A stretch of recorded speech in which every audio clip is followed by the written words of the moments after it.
നമസ്കാരം. ഇൻഫർമേഷൻ മീഡിയയുടെ പുതിയൊരു വീഡിയോസിലേക്ക് എല്ലാ കൂട്ടുകാർക്കും ഒരിക്കൽ കൂടി സ്വാഗതം.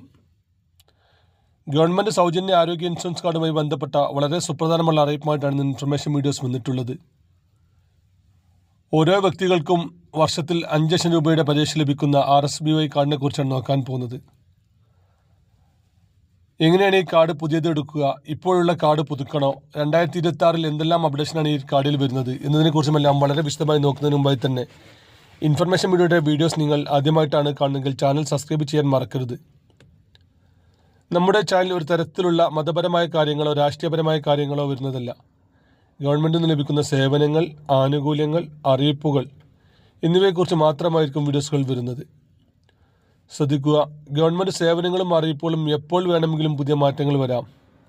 നിങ്ങൾക്ക് ഏറ്റവും പുതിയ അറിയിപ്പുകൾ ലഭിക്കാൻ ചാനൽ സബ്സ്ക്രൈബ് ചെയ്ത് തൊട്ടടുത്തുള്ള ബെല്ലൈക്കൺ കൂടി ക്ലിക്ക് ചെയ്ത് വെക്കുക.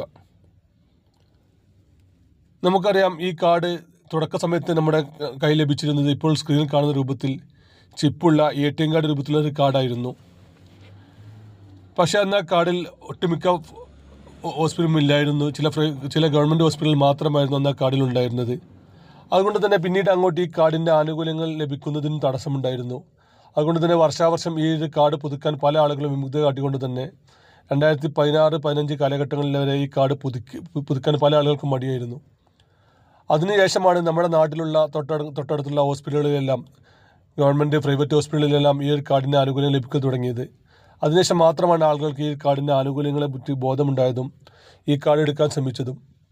പക്ഷേ ഈ കാർഡ് പുതിയതെടുക്കാൻ അന്നും ഇന്നും ഒരവസരമില്ലായിരുന്നു. നിലവിൽ പുതുക്കി പോകുന്ന ആളുകൾക്ക്, കറക്റ്റായി പുതുക്കി പോകുന്ന ആളുകൾക്ക് മാത്രമായിരുന്നു ഈ കാർഡിൻ്റെ ആനുകൂല്യങ്ങൾ ലഭിച്ചിരുന്നത്. അതിനുശേഷം ഓരോ വ്യക്തികൾക്കും ഈ കാർഡ് ലഭിച്ചു. നമ്മുടെ ആധാർ കാർഡിലെ ഫോട്ടോയുള്ള, ആധാർ കാർഡിലെ പേര് കറക്റ്റ് ചെയ്തൊരു കാർഡായിരുന്നു പിന്നീട് ലഭിച്ചത്. ആ കാർഡ് വർഷാവർഷം പുതുക്കേണ്ട ആവശ്യമില്ല. അങ്ങനെ ലഭിച്ച ആളുകൾ പിന്നീടൊന്നും ചെയ്യേണ്ട ആവശ്യവുമില്ല. പിന്നീട് പറയത്തക്ക ഒരു അപ്ഡേഷനും ഈ ഒരു കാർഡിലില്ലായിരുന്നു. അതിനുശേഷമാണ് ഈ നമ്മളിപ്പോൾ മുകളിൽ പറഞ്ഞതുപോലെ തന്നെ നമ്മുടെ കയ്യിലുള്ള ഇപ്പോൾ സ്ക്രീനിൽ കാണുന്ന രൂപത്തിലുള്ള ഒരു കാർഡ് ലഭിച്ച ആളുകൾക്ക് അവരുടെ കുടുംബത്തിലുള്ള മറ്റംഗങ്ങളെ ചേർക്കാൻ സാധിക്കുമായിരുന്ന ഒരു അപ്ഡേഷൻ വന്നു. അതിനുശേഷം വന്നൊരു അപ്ഡേഷനായിരുന്നു 70 വയസ്സ് കഴിഞ്ഞ എല്ലാ ആളുകൾക്കും ഈ ഒരു കാർഡിൻ്റെ ആനുകൂല്യം ലഭിക്കുക എന്നുള്ളത്. ഈ 2025-26 സാമ്പത്തിക വർഷത്തിലായിരിക്കും ഈ ഒരു കാർഡിൻ്റെ പുതിയ അപ്ഡേഷൻ വരുന്നത്. നമുക്കറിയാം, അടുത്ത മാസം കഴിഞ്ഞാൽ നിയമസഭ ഇലക്ഷനായി. ആ ഇലക്ഷന് മുമ്പ് തന്നെ ഇങ്ങനെ അപ്ഡേഷൻ വരുമെന്നാണ് ഇപ്പോൾ അറിയുന്നത്. 40 വയസ്സിനും 50 വയസ്സിനും മുകളിലുള്ള എല്ലാ ആളുകൾക്കും, അത് വയസ്സെത്രയെന്ന് കറക്റ്റായിട്ട് അറിയാൻ സാധിച്ചിട്ടില്ല, ഏതായാലും 40 വയസ്സോ അല്ലെങ്കിൽ 50 വയസ്സിന് മുകളിലുള്ള മഞ്ഞ ചുവപ്പ് റേഷൻ കാർഡുകൾ ഉപയോഗിക്കുന്ന എല്ലാ ആളുകൾക്കും ഈ ഒരു കാർഡിൻ്റെ ആനുകൂല്യങ്ങൾ വരുമെന്നാണ് ഇപ്പോൾ സർക്കാർ പറയുന്നത്. അതിൻ്റെ അപ്ഡേഷൻ 2026 ജനുവരി 15 ശേഷം വരുമെന്നാണ് ഇപ്പോൾ പറയുന്നത്. അങ്ങനെ ഒരു അപ്ഡേഷൻ വരികയാണെങ്കിൽ ഇപ്പോൾ കാർഡിൽ ഇല്ലാത്ത ആളുകൾക്കെല്ലാം ഈ ഒരു അപ്ഡേഷൻ വളരെ ഉപകാരപ്രദമായിരിക്കും. മഞ്ഞ ചുവപ്പ് റേഷൻ കാർഡുള്ള ആളുകൾക്കായിരിക്കും ഇങ്ങനെയുള്ള ആനുകൂല്യങ്ങൾ ലഭിക്കുക. നമുക്കറിയാം, ഇപ്പോൾ 35 വയസ്സ് മുതൽ 60 വയസ്സ് വരെയുള്ള സ്ത്രീകൾക്ക് ഒരു പെൻഷനുണ്ട്. ആ പെൻഷൻ ലഭിക്കുന്നത് മഞ്ഞ ചുവപ്പ് റേഷൻ കാർഡുള്ള ആളുകൾക്ക് മാത്രമായിരിക്കും.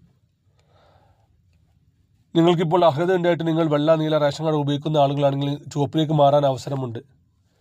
നമുക്കറിയാം, നിലവിൽ മഞ്ഞ ചുവപ്പ് റേഷൻ കാർഡുകൾ ഉപയോഗിക്കുന്ന ആളുകൾക്ക് കർശനമായ നിയന്ത്രണങ്ങളായിരുന്നു കഴിഞ്ഞ വർഷം സർക്കാർ കൊണ്ടുവന്നത്. അതിൻ്റെ അടിസ്ഥാനത്തിൽ തന്നെ ഒരുപാട് ആളുകൾ വെള്ളയിലേക്കോ നീലയിലേക്കോ റേഷൻ കാർഡ് മാറിയിട്ടുണ്ട്. അതിൻ്റെ അടിസ്ഥാനത്തിൽ ഒരുപാട് ആളുകൾക്ക് ചുവപ്പിലേക്ക് മാറാൻ അവസരമുണ്ട്. നിങ്ങൾ വാടക താമസിക്കുന്ന ആളുകളാണെങ്കിൽ വാടക അഗ്രിമെൻ്റ് കോപ്പി, അതല്ല നിങ്ങൾ 1000 സ്ക്വയർ ഫീറ്റിന് താഴെ വീട്ടിൽ താമസിക്കുന്ന ആളുകളാണെങ്കിൽ അത് കാണിക്കുന്ന, വീടിൻ്റെ അളവ് കാണിക്കുന്ന പഞ്ചായത്തിൽ നിന്ന് ലഭിക്കുന്ന സത്യവാങ്മൂലം, ഇവ രണ്ടും മാത്രം നൽകിയാൽ തന്നെ ഇപ്പോൾ ചുവപ്പ് റേഷൻ കാർഡിലേക്ക് മാറുന്നുണ്ട്. ഇങ്ങനെയുള്ള ആളുകൾ നിങ്ങൾക്ക് അക്ഷയ കേന്ദ്രങ്ങൾ വഴിയോ അതല്ലെങ്കിൽ മറ്റ് ജനസേവാ കേന്ദ്രങ്ങൾ വഴിയോ നിങ്ങൾക്ക് അപേക്ഷ സമർപ്പിക്കാം. അപേക്ഷിക്കുന്ന സമയത്ത് നിങ്ങൾ ഇക്കാര്യങ്ങൾ പ്രത്യേകം ശ്രദ്ധിക്കുക. നിങ്ങളുടെ പേരിൽ സ്വന്തമായി 4 ചക്ര വാഹനം ഉണ്ടാകാൻ പാടില്ല. 1000 സ്ക്വയർ ഫീറ്റ് താഴെ വീട്ടിൽ താമസിക്കുന്ന ആളുകളായിരിക്കണം. അതല്ലെങ്കിൽ വാടക താമസിക്കുന്ന ആളുകളായിരിക്കണം. 1 ഏക്കറിന് മേലെ ഭൂമി ഉണ്ടാകാൻ പാടില്ലാത്ത ആളുകളായിരിക്കണം. എന്നീ മാർഗനിർദ്ദേശങ്ങൾ പാലിച്ചുകൊണ്ട് നിങ്ങൾക്ക് ചുവപ്പിലേക്ക് മാറാൻ സാധിക്കുന്നുണ്ട്. അങ്ങനെ ചുവപ്പിലേക്ക് മാറിക്കഴിഞ്ഞാൽ നിങ്ങൾക്ക് ഈ ഒരു ആരോഗ്യ ഇൻഷുറൻസ്, അതുപോലെ തന്നെ പെൻഷൻ, മറ്റു കാര്യങ്ങളെല്ലാം ലഭിക്കുന്നതാണ്. വീഡിയോ ഇഷ്ടപ്പെട്ടെന്ന് കരുതുന്നു. ഇതുപോലത്തെ ചെറിയ ചെറിയ ഇൻഫർമേഷൻ വീഡിയോകൾക്ക് വേണ്ടി ചാനൽ സബ്സ്ക്രൈബ് ചെയ്തിട്ട് കൂട്ടുകാരിലേക്ക് ഷെയർ ചെയ്ത് കൊടുക്കുക. ഇനി നമുക്കൊരു പുതിയ വീഡിയോസുമായി